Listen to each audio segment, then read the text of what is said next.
is fully capable of running ArduPilot with heaps of headroom still to go.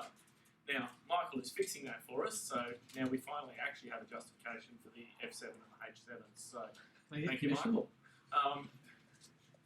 One thing we wanted to avoid when we first came up with the concept of the cube, and I want to thank obviously the original team that was involved in that. It's Craig Elder and Alan and Jeff and the whole team that were basically involved back then.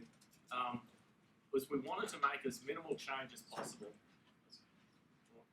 Not working.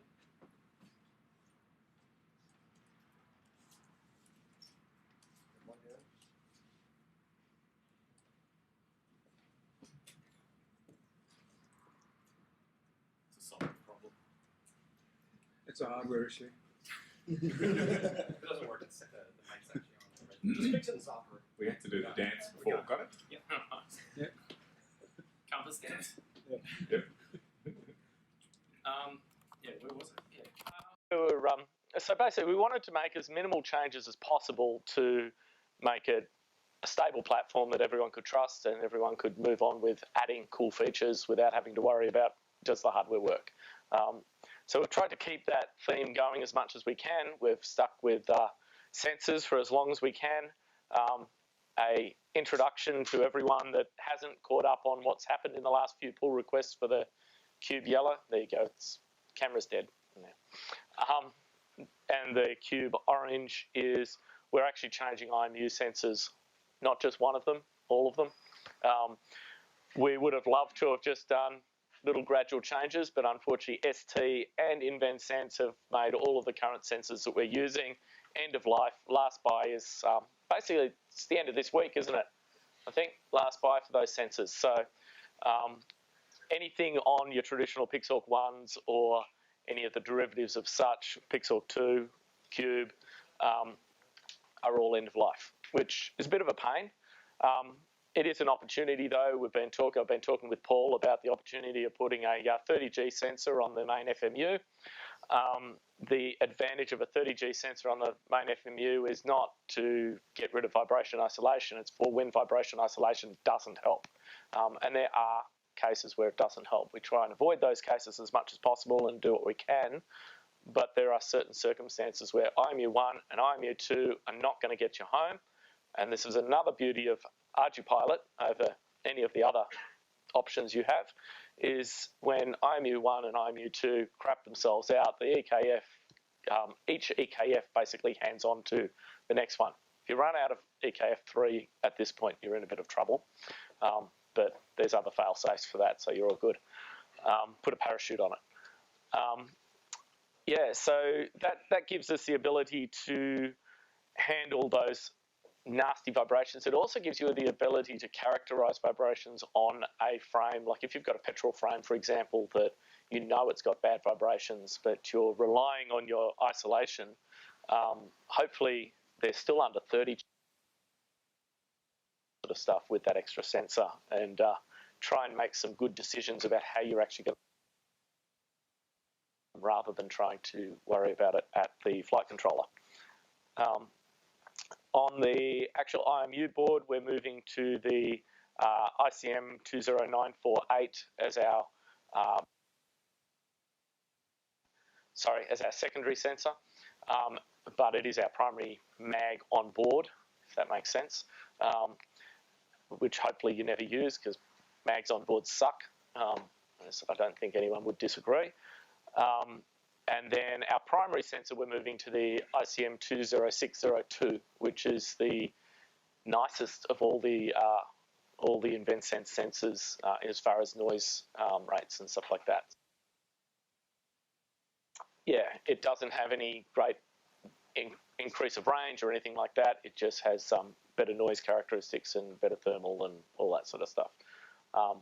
If you go and visit InvenSense, if you ever have a chance, you'll find out how they make these sensors and why they get characterized the way they do, and it really is a grading. So a 20602 is the best of the best out of their stuff. So every single sensor from InvenSense actually goes for a full motion test jig and full vibration table and is characterized individually at die stage before it actually gets put into the chip. So they do quite a comprehensive testing on there. It's quite an impressive factory to have a look at, the way they do all of that. So that's a significant change all of a sudden. So when we actually get these into the store, we will be releasing the first few batches as beta. We got no interest of anyone putting any of these into one of your vehicles, for example. We don't want people to put these into vehicles that are critical or anything like that. Anything that's running an F7 or H7 or anything like that is running new code. It's running new this, that, and the other. Stick to the black. It's tried and true. So eventually, though, because the black is basically the sensors are end of life, we do want to switch people to the yellow being our standard baseline unit.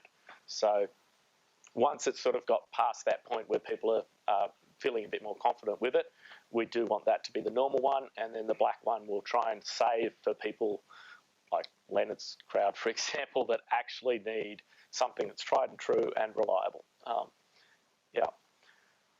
A few of you are familiar with the Cube Blue. It is exactly the same as a Cube Black. The only difference besides the paint is the location of manufacturing. It is made in the Bay Area in California at a secret location. And yeah, there is no difference. So, yes, there is. There's a big difference actually. The price is about 3 times more expensive. If you don't need to use a Cube Blue for a particular legal reason or a particular sales reason, use a Cube Black.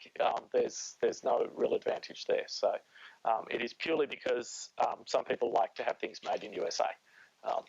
It also, as a second side benefit, does give us a backup factory, which is very nice. So if for whatever reason in the future, I don't know if any of you remember when we first started, our first batch was delayed by like 3 months because we had a typhoon and it shut down the whole area where our factory was.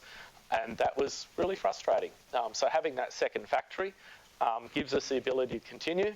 That would be a very expensive choice for us to decide to use that to do that. But if necessary, we could. So, so just a bit of a background. I will quickly... the blues, yeah, they've been shipping for a while now. So, yeah. I think there's about 4 distributors in the US that are stocking them. Anyone, anywhere in the world can buy them. Any distributor can buy them. Why? So this is why I'm an engineer and technically not sales. Not really selling that well, am I? It's made in America with love. Yes. And if anything goes wrong, Jonathan's just around the corner to go help in the factory, so it's all good. Why black? Why not green, white, and blue? And make patriotic and. To do with anyone else? To be inclusive. We'll do a gold cube eventually for that, but moving on. Cube Purple. Cube Purple is basically the FMU board out of a Cube Black.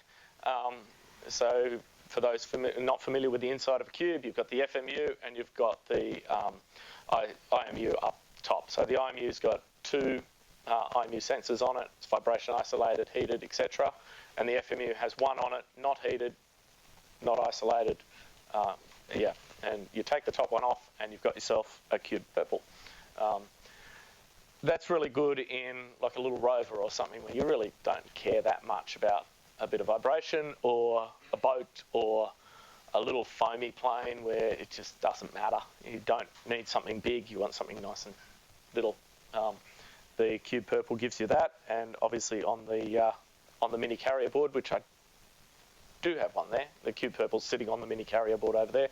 It takes a lot less space in your aircraft. You don't actually lose many functions either with the mini carrier board. It's got 1 less CAN bus, and it's missing serial 5, and it doesn't have any extra analog, and it's got 1 power input. But overall, it's got the same number of servo outputs, all that sort of stuff. So, yeah. What's the difference in price? Yes, I believe there is. It's significantly cheaper, yeah. Cube blue, we covered that. Cube green, we don't need it. Thankfully, after many years, solos run really well on standard master without any special treatment or anything like that, and they've stopped falling out of the sky, which is really nice. Thank you to all the work that has gone into that by all sorts of people. So you can run latest master on solo. Make sure you run the special solo parameters because it will retard the ES. If you want to run it as a acrocopter, which I'm not sure why you would, but if you did, you still need the green cube. Cube black, you all know that one. Cube yellow, obviously our new F7. What's that? It's just where you're sitting.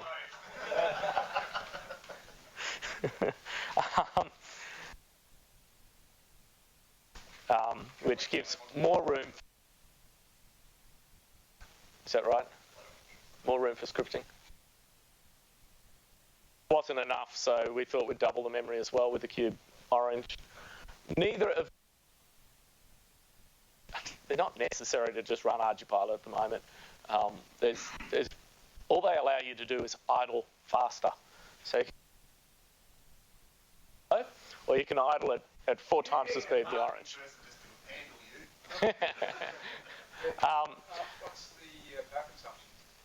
It's actually gone down, ironically. Yeah. Well, it's newer technology. They're lower power consumption chips. Yeah. Don't worry. Someone will throttle them up and fix it. So, yeah. The other little feature we added to these, which... I'm sure if you actually ran at the same load, it'd be more power. No. No. Yeah, I bought a little power meter for testing this stuff, and I was just really surprised. It's a 40 nanometer instead of a 90 nanometer process. What I'm saying is that if you're running at like... But we do. ArduPilot doesn't sleep. No, it's actually less. Yeah. Even fully maxed out CPU load. Amazing what halving a track size or the size of Yeah, smaller Yeah. transistors. How does the average H compare on power? I would assume that the F is a little bit better than the H on power consumption. Very little difference in power between all of them, really. When you put in the GPS, that adds a whole bunch. The core processor is not a lot. Yeah. It's heavy duty stuff. To save power though, we got rid of most of the LEDs off the board, and that saves far more power than the processor changes will. So. Sleep states.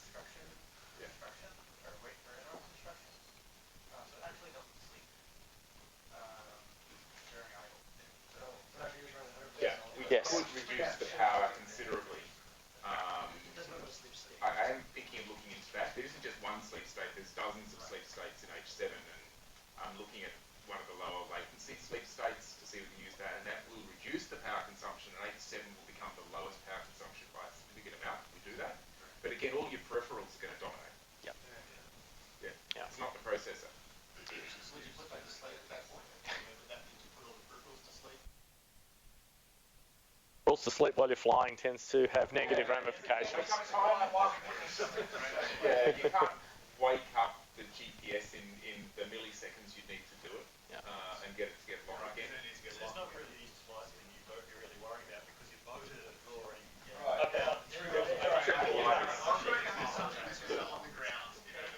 No, when we're talking about sleep mode, we're talking about between instructions. Yeah. Snoozes.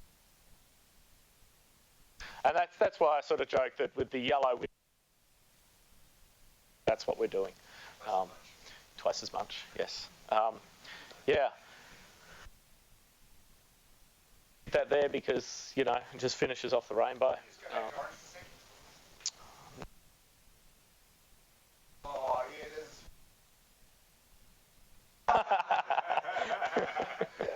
such a bit of time.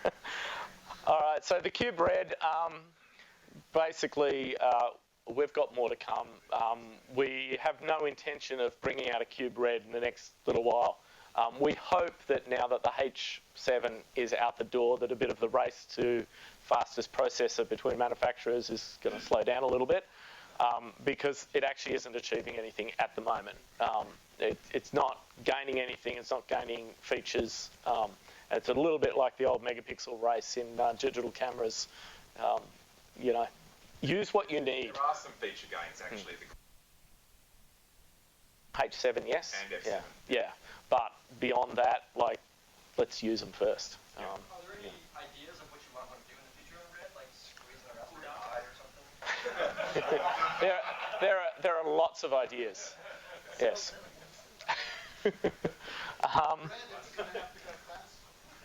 Yes, the Red would. It won't help PX4 because PX4 can't run on a H7. Only ArduPilot can run on a H7. Sorry, Lorenz. All right. As with all of our existing cubes, they all fit on all the carrier boards. So you can put a Cube Purple on a full carrier board. You can put a Cube Purple on a Solo if you really wanted to die. The vibrations on a Solo are above 16G just on the main board, so probably not a wise move. And that's just during a hover. So there you go, some pictures of cubes on the carrier board. There we go. Does it? Yes, it comes in green. There's a green one in this aircraft. Of fuchsia.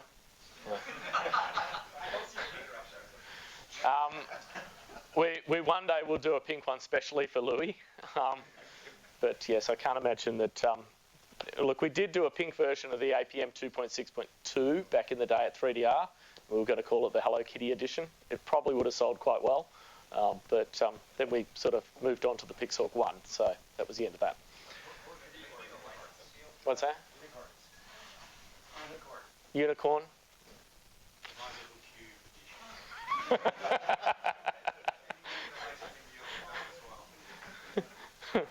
All right.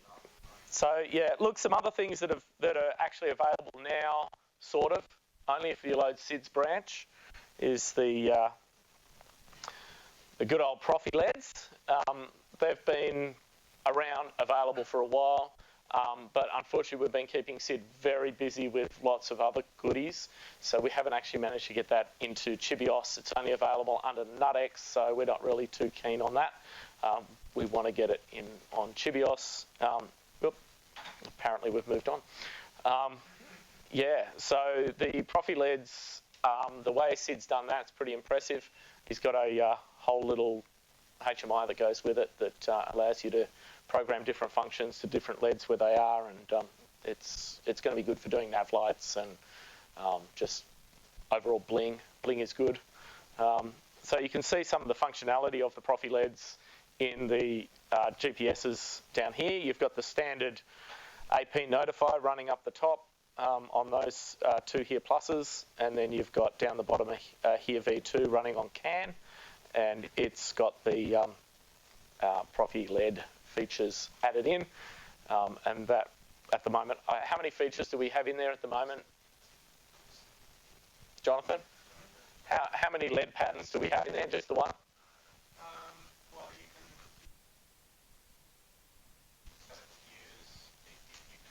switch the flashing on and off, and you have the option of no LEDs. Stealth mode. Green and red, or There you go. So, and yeah. So as time goes on, obviously we'll add some more bling to that, but bling is good. And then obviously HearLink. Don't know where that is around the room at the moment, but there we go. Yeah. The camera's back. And camera's back. Yeah. GoPro's being a bit stubborn, unfortunately. It had a bit of a fall on its face. I mentioned the word and it did something. Oh, not my fault. that one was my fault. I mentioned that G word. It's got, what's that? Arming checks are off? Yes, they are, but the motor's not connected, so you're all good. I did that just before handing it to James here. Yeah. All right, and then the big thing coming, obviously we've got more stuff on HereLink. If anyone's interested in what HereLink is, I think that stuff's all pretty much up on the web, what it's capable of. Beta version 1 is out there at the moment. Beta version 2 is shipping, is it this week, Gene? The next batch? Next month. Okay. Beginning, end, middle? Beginning, there we go. Next month, not promising the year. So it's shipping, it will be beta 2. We're still at a stage, we don't want people flying things that are safety critical. Randy's been using it on a boat. I've been using it on a rover. They're great test platforms for it. There are people using it on copters where they're using it as video only, stuff like that. Great. We've got some stuff we're doing on the main control link, and we want to get that just right before we're happy to say, hey, it's no longer beta. Is there an IP rating? IP rating of 0, yes. Yeah, don't get it wet. Yeah. Yeah, look, I'm not sure what a little bit of, if you're in a mist or something, you're all good, but something like that, yeah. Don't use it in heavy rain, please. Yeah. So one of the things that we will be adding not in the beta versions that are coming, but shortly after that, will be Python scripting on the air unit. Obviously, for those that aren't using the onboard scripting or want to complement the onboard scripting,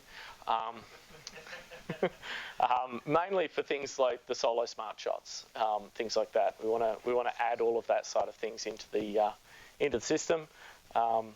It's got way more compute power in the HereLink than we actually need for doing video transmission and relaying Mavlink, which is basically it's 2 jobs at the moment. It's got 8 cores, 4 running at 2.2 gig and 4 running at 1.4 gig. A little extreme for doing those 2 jobs, seeing the GPU is actually doing all the video pipeline stuff. So really, we've nearly got 8 cores that are just sitting there twiddling their thumbs. That Python scripting, is that DroneKit?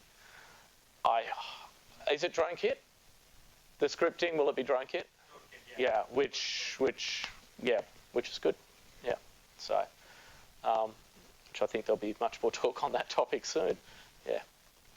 So that's HereLink. Any questions on HereLink?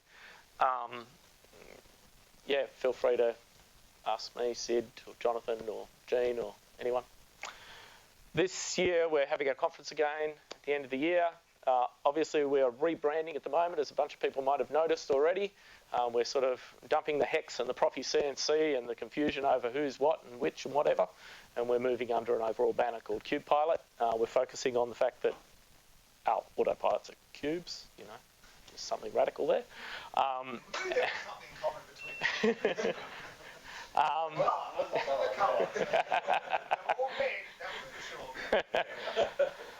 We want to do something a little bit different this year at our conference. Well, what we've normally had is we've had developers things doing the talks, and that's been good, but it's often like the talks we have here, which to this audience is awesome, but to some of the audience we've been getting at our conferences, it's so far over their heads that it doesn't make sense to them. So what we're going to do this year, which is different, we're going to focus more on a workshop style thing. So we'll get different developers to basically do a workshop thing. So you'll have more than just your half hour allocated, but the people that will be in your room are people that want to be listening to your talk, rather than government officials from what-to-do country that got sent over because it might be official. So we'll still be doing the talks. So people who want to do talks that are using ArduPilot, preferably on a cube, in a way that's super cool, and they're really showing off what the capability of this technology is. That's sort of what we want for the talks. So just think of companies that are doing something radical. There's a company in France that I can think of that would be great for doing a talk about how wonderful it is if they're allowed to, and stuff like that. So I want to think, if you can't think of something you would do, if you can think of a company that you might be dealing with that might want to get a bit of exposure and stuff like that. The other thing we're going to do that's a bit different is we sort of want people to show off their gear a little bit more. So we're going to set up a bit of a semi-exhibition that's sort of an informal exhibition. So you'll actually get a space. It functions now, but we sort of haven't told too many people that it functions now. Control L in Mission Planner is a secret little thing that's just been added recently. And we have... It will make a main menu soon, so you don't need a special key. The other thing that's been added into ArduPilot recently, which is really cool for all of this CAN bus stuff, is SLCAN via thank you, Sid, via either the Cube, or it'll work on a Pixelk 1 or anything else that's supported that has a CAN bus plug. That allows you to connect to a CAN device, update firmware, do what you need to do without actually having some little adapter here and so setting parameters on the thing. That's how you actually set the different LEDs on the GPS. It's actually CAN parameters. So you can do that via Mission Planner now without having to have any special hardware or special cables or special functions, etc., etc. Currently, if you still want to do things like setting up an ESC, for example, you will still need to do a little bit more, but we'll get all of that, hopefully, in there. Yeah, so there's a barrow in here if you want to use that one, if that helps. Depending on the aerodynamics of your vehicle, that could be worse. That's something that is going to have to be determined on a case-by-case thing. And because the code's there, if people start using it, we've already proven how to do a CAN barrow. So adding that down the track becomes easier.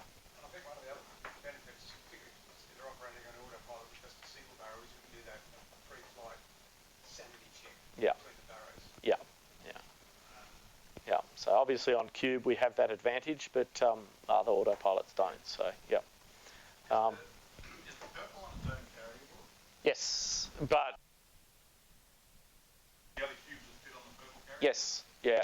Any cube will fit on any carrier board. So if you wanted to, you could put a purple cube in this. Michael might kill you, but you could. And the carrier board will be available separately? The carrier boards are already available separately, yes. Yes. Yeah. And another little device that I know we've talked about for a long time, but the first production run has been completed of 200 of the optical flow units. And as of yesterday, and we got the data. And is it good? We could see the terrain rising as we flew over the hill. Yep. So what Paul did yesterday with Jonathan and Sid is he stuck one of these on the bottom of his X8, and he used flow and mixed with the GPS ground speed to actually determine height above terrain, which has accuracy advantages over LiDAR in theory. Let's see how the data turns out, but we've got a whole flight, so it's all good. The best way to explain it very quickly is it works where LiDAR tends to not work. So when you get up to that sort of 100 metres and you're flying over treetops and things like that, and your LiDAR doesn't work so well, this is always looking down and it's working, and it'll pick up the tops of the tree canopies, which is the important bit when you... Yeah. Well, this is sort of the advantage is the further you are, like a long way away is the correct answer to that one. I suppose the accuracy of... it's like a ranger. So yeah. As you get closer to the object, the accuracy improves. Yeah. But it's always giving you that height above the ground, and it'll work up to ranges above where a LiDAR's not going to work unless it's got a decent amount of power. Yeah. Yeah. How much textural change does it need? It just needs, to give you an idea, over grass it works, or over trees it works. Zooming in at high speed over the CMAC runway, but by the time it got down about 1 metre height, things were going too fast for it, not enough feature. Yeah. But over, 6 But at 1 metre, it actually has a LiDAR on it. So there you go.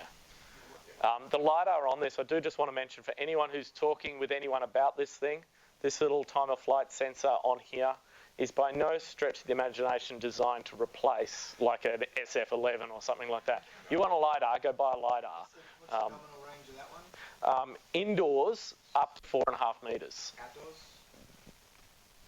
0.8 if you're lucky. It's a landing You know, detector. yeah. So it's excellent for exactly landing detector stuff like that. Indoor, like in a room like this, if you were trying to fly something, it's great. We're hoping that that little LiDAR will be kicking in at that time when the flight sensor Is checks. dying. Yeah.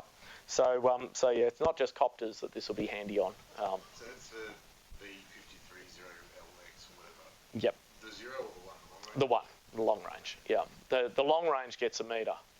The short range, which is meant to be a metre. Yeah. So it was good when this one came out because the other one was a little disappointing. So this one at least gets what they promised for that one. So yeah. And then as usual, you know, there is an ESC over there. They do work. We are working on ESCs for CAN eventually. Sorry, can't promise anything at this point. Yeah. Slightly off topic, the interesting to use those little LiDARs to actually get actually evaluate the surface that you're landing on, and actually just avoid landing if you're going to land on something that's going to cost the competent Relative level. Yeah, so the sort of thought for that one, if you've got a big copter and you've got 4 of these near your landing legs, if you're meant to be landing on a landing pad, you guys sort of on your thing, if you're sort of, for whatever reason, halfway up the side, it would go, not that yours would do that, but someone else's drone trying to land on your thing. Yeah. All good? Thank you.